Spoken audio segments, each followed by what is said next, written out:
আমি যদি একজন মুসলমান হয়ে থাকি, আমার ভিতরে যদি ঈমান ন্যূনতম যদি থাকে, তাহলে আমাদের প্রত্যেকের জায়গা থেকে প্রত্যেকের আওয়াজ তুলতে হবে। এই দেশের ভিতরে ইসকন নামের যে সংগঠন আছে, এই ইসকন নামের সংগঠনকে কি করতে হবে?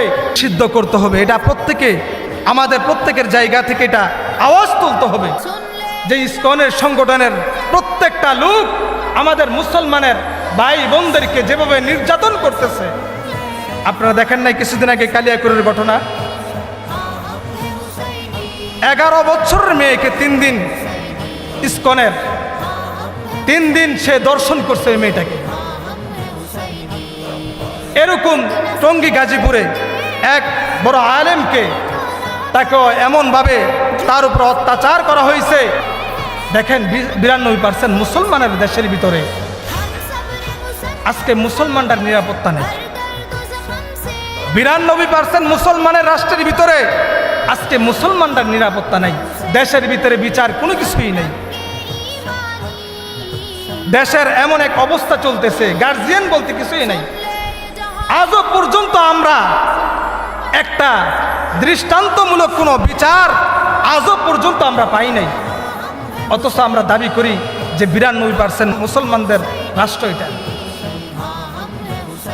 মুহতারাম হাজিরিন, প্রতিবাদ প্রত্যেকের জায়গা থেকে প্রত্যেকে করতে হবে।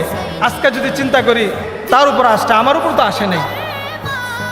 আমি যদি একজন মুসলমান হয়ে থাকি, আমার ভিতরে যদি ঈমান ন্যূনতম যদি থাকে, তাহলে আমাদের প্রত্যেকের জায়গা থেকে প্রত্যেকের আওয়াজ তুলতে হবে।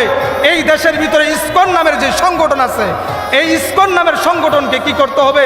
সিদ্ধ করতে হবে। এটা প্রত্যেকে আমাদের প্রত্যেকের জায়গা থেকে এটা আওয়াজ তুলতে হবে। না হয় আজকে আমাদের দিনই এক ভাইয়ের উপর আক্রমণ হয়েছে, আগামীকাল আমার উপর হতে পারে। একজন মুসলমান আরেকজন মুসলমানের ভাই, আল মুসলিম আখুল মুসলিম, মুসলমান মুসলমানের ভাই। মুসলমানরা এদিক দিয়া নির্যাতন হইতেছে, আমার ভিতরে ন্যূনতম পরিমাণে কোনো আঘাত কষ্ট লাগতেছে না।